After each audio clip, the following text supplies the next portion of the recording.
T-Mac, the most talented player to never win in your eyes? Not even close. Not even close. Not even close.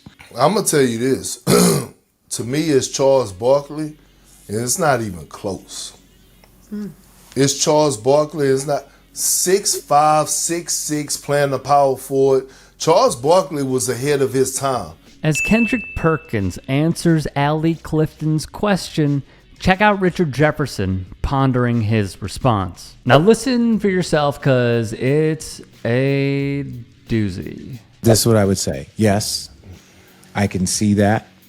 The reason why I would pick Karl Malone over Charles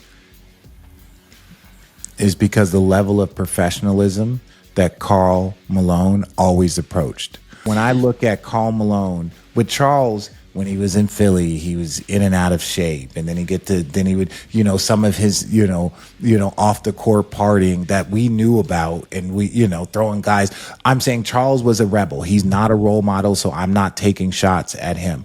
But I'm saying when you look at a guy like Karl Malone, who trained for 8 hours a day, he played for 19 years, he was second in scoring, and if his body would have held up, he probably would have been the all-time leading scorer. So from when I look at the best player to not win a championship, I'm going to put Karl Malone as number one, just because his professional approach was trying to maximize every bit of his talent for a lot of years. That's why his longevity was greater. That's why his health was greater. That's why his consistency was greater in Karl Malone. So when when I say that Charles is talented and all this stuff, but for a guy like Karl Malone, who was running hills and doing all that stuff every day, trying to maximize it, versus a guy like Charles, who had a bit of a reputation of a go out, play, talent guy, Karl Malone was about his business.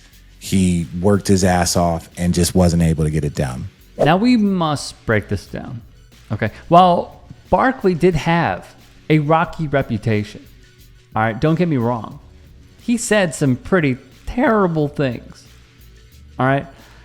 It's not like he did the following, as we covered in a previous piece on this very channel. Take a look. During Malone's sophomore season at Louisiana Tech, Demetrius was born to 13-year-old Gloria Bell. Yes, you read that correctly. Malone impregnated a 13-year-old girl while in college. My most memorable moment. This is Demetrius Bell, Malone's son, a 7th-round NFL draftee of the Buffalo Bills, who said of his father, "I treat it as if my mother went to the sperm bank. I don't hate him for not being in my life. It made me a better person."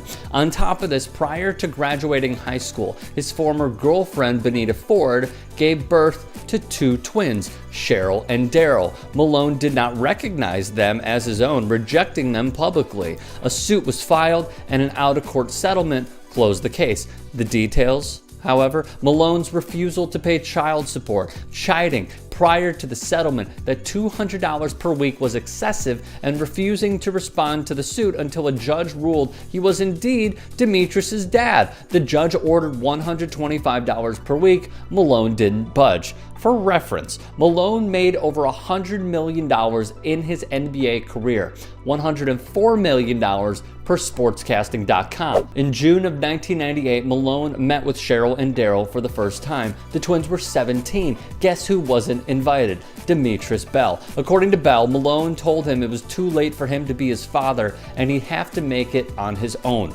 June of 93, Malone wrote in Sports Illustrated, "We don't choose to be role models, we are chosen. Our only choice is whether to be a good role model or a bad one." Fortunately, and finally, one prominent NBA player, practically on the cusp of when LeBron James and Steph Curry retire, the face of the National Basketball Association, took quite a strong stance on this subject. "Oh no, see, that's what we not better do. Police, lock his ass up." Yes, you need to be under the jail. Like what? What you say? Yeah, arrest him immediately. Okay, so this is Wemby retweeting this video above this tweet where the NBA wished Karl Malone a happy 62nd birthday. Let me be clear. We are sports fans, all right? We are NBA fans. Can you name an NBA player when they were playing who has criticized Karl Malone for all the reasons that he is worthy of criticism? Name one. I can't, because once we found out about why people criticize Karl Malone, it was well after his career was over. We died in 2004 when Victor Wembanyama was born. So it's not like Victor Wembanyama was growing up watching Karl Malone and knew the stories and was like, I've always hated Victor Wembanyama. I've always hated Karl Malone. But it's enough to see and understand what it is that people accepted and overlooked before, and he's not willing to do that. And similar to what we were just talking about with Kike Hernandez of the Dodgers, it's y'all can try it, but I play basketball, and you can try and oust me from this league, but that's gonna be a bigger problem for you than it will be for me. You know, and these are the type of young folks. There's those, you hear those sayings where old folks will say the kids will be all right. It's only in these situations, right? The kids aren't all right. But in some of these situations, with the kids who understand, I'm gonna call them a kid at 21, but where they understand where to stand on things and to not let that affect, not to let the negative side of just accepting that affect their life. Like, I'm not gonna be on the wrong side of history on this. This is more important to me, because they're that big of a name and they can do that. Awful Announcing would write, it's one thing to praise Karl Malone's work ethic and durability. It's another to frame him as some paragon of professionalism while ignoring the fact that off the court, Malone's actions were morally indefensible. The man impregnated a 12-year-old girl when he was in college. He fathered children he refused to acknowledge or support, including a former NFL offensive lineman. They would add a quote from Jefferson discussing how Malone worked his tail off and was about his business. The following paragraph rebukes it. Maybe so. But if you're going to bring off-the-court behavior into the convo, then you have to be ready for everything that comes with it. And in Malone's case, it's a lot darker than partying a little too much. So here's where I stand, and let me be very clear. Karl Malone should not be celebrated. Karl Malone can be discussed for his play and his play only. And even that feels like a stretch. Because, I do find it interesting, granted it's a little different, but follow me, that the Utah Jazz would honor Karl Malone when they hosted the All-Star Game. A horrible call on the part of the NBA. Horrible. You're honoring a dude who got a 12-year-old preggers. Indefensible. A dude who cut off his family and didn't want a relationship with his kids. Sounds like an awesome guy.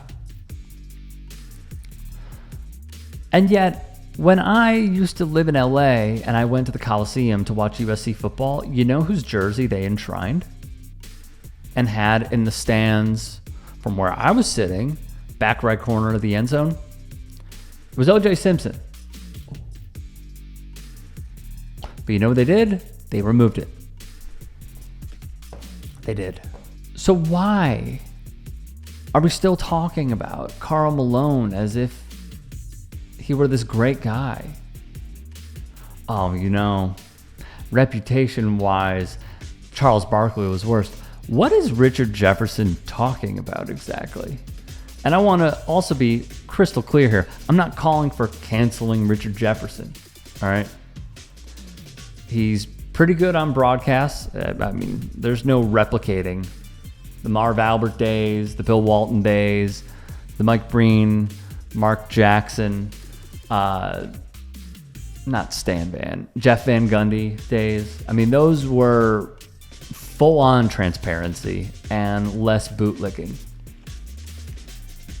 The product, of course, and the association as a whole. But how, where is he coming? Why did he say this? How do you not look at him a little sideways now by being like, yeah, Charles had his problems, but he wasn't a pedo. You're literally saying Charles Barkley's antics and the way that he was out of shape and sometimes ran his mouth is worse than a pedo. Guys, I mean, look, I'm just being honest here. Like, I'm going to look at Richard Jefferson a little bit differently until he takes back the stick, because I think it is indefensible. And I think you can hold judgment. Good broadcaster, good analyst, good storyteller, but this was way off.